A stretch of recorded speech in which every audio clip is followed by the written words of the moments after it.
Well, good morning, top of the morning to you. So we're out here kind of before the sun's really gotten up too far, trying to beat the heat here. And it's pretty quiet out here, trying to keep it down. So we're kind of coming in the middle here. This is one of these things that's kind of, for lack of a better word, going off the rails. So this is the rare and not very often seen sideways. This is a SP-600. This is a Hammarlund one. And what we're doing here is the tuning on this is done here. And there's a little kind of a, I want to use the word gear train, although it's not a total gear train. So as you can see, when I tune this, normally this should do this. But when you just spin it, it doesn't work. Now if you get to asking the, quote, experts, they're going to tell you ad nauseum that you need to clean all this, which is true. This needs to be clean. All this is a kind of a friction drive. So this flywheel and shaft run this reduction here, right there, and it runs this little idler. And the idler is pushed in by this, they call this a spider, and there's a spring there, and this is pushed down against the reduction and the outer rim of this. And that does sort of work, but not reliably. And if I pull up, it engages this. Yeah, about that. So this outer wheel runs a number of gears that also run this tuning, and the variable cap that's buried over in here. That's what this really does. So I had to take the front off. I cleaned this a number of times and it didn't really get any better.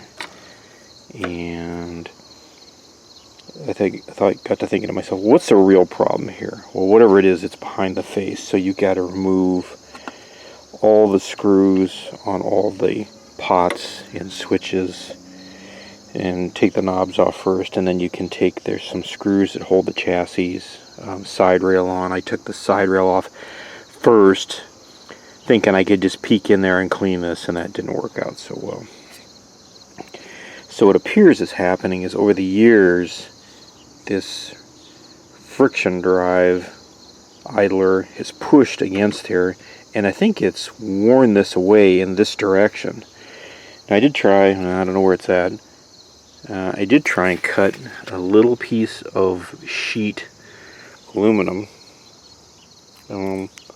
it's a pop can, and carefully wrap it around there to push that back the other way. That helped a little bit, but it didn't fix the problem. So what the real problem is this is just plain worn out. The shaft isn't worn out, and I don't think where this mates into the chassis is worn out. It's right here, so it's tilting. And the reason I believe that is if you look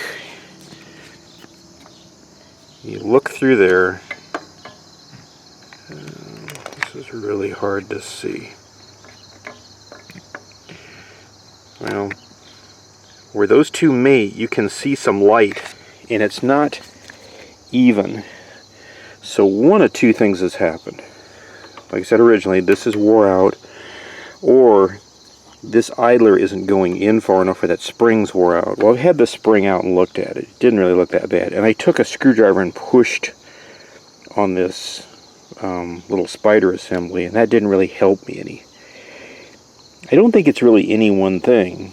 I think it's a combination of things.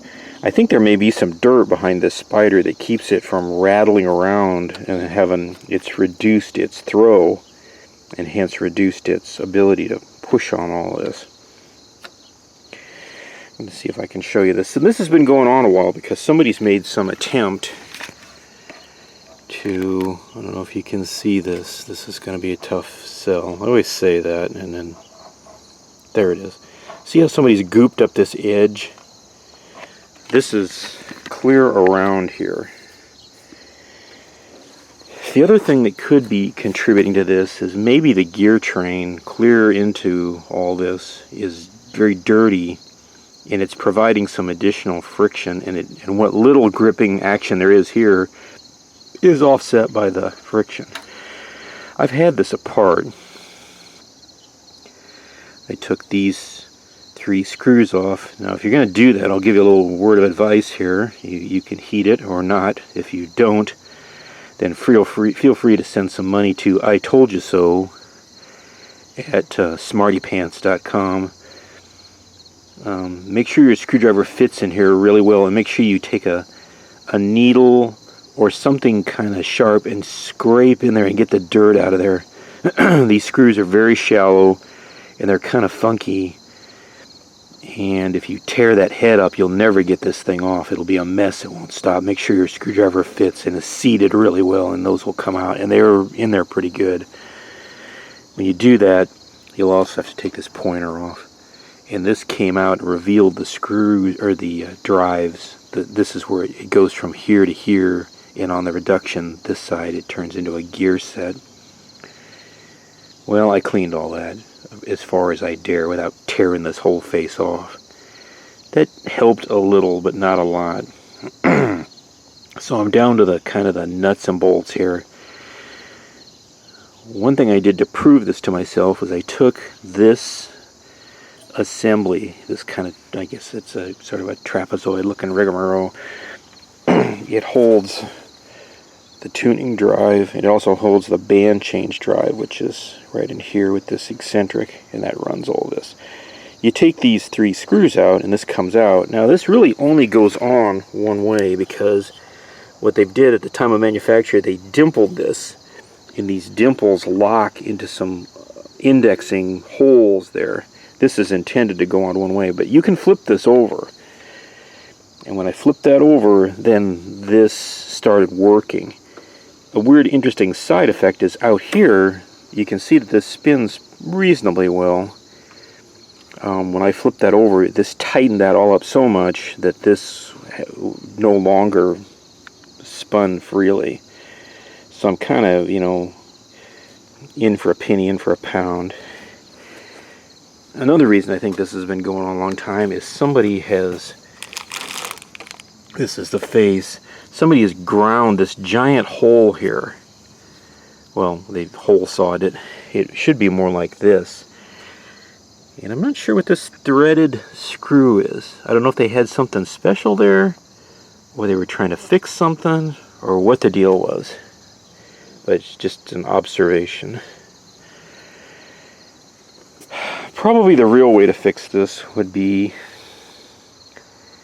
to very carefully take all this apart and look every one of these over and clean this really good. I haven't done that. I've cleaned it, but not really super good. Little tiny drops of lubricant in key places would help.